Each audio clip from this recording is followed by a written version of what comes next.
The issue of global climate change is something that Ukrainian ecologists take seriously, and they are doing so in a rather interesting way.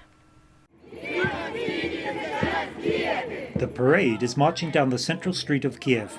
Activists from environmental organizations are chanting, "Let our planet live."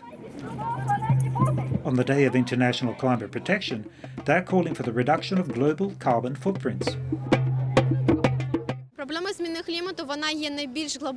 Climate change is the most serious problem our humanity has ever met. Even the economic crisis is not as global. How can economies be developed when conditions for human life are unsuitable for living, when there are floods and hurricanes, famine, drought, and lack of potable water?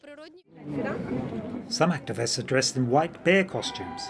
They say these animals are suffering from the results of climate changes.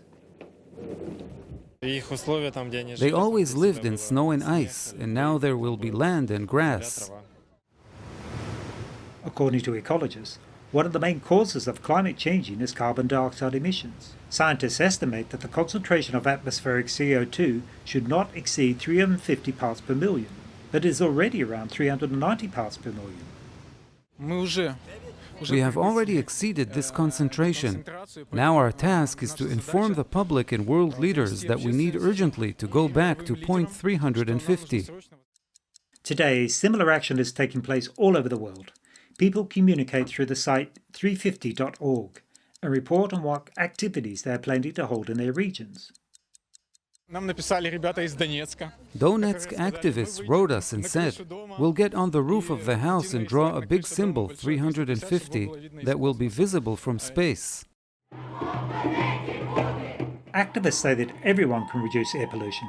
They advise using energy-saving lamps, public transportation, conserving water, and not leaving electrical appliances in standby mode.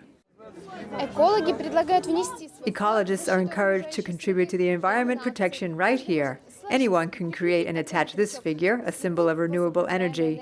During this event, they're planning to make 350 figures. However, are the world's leaders listening to these activists' appeal?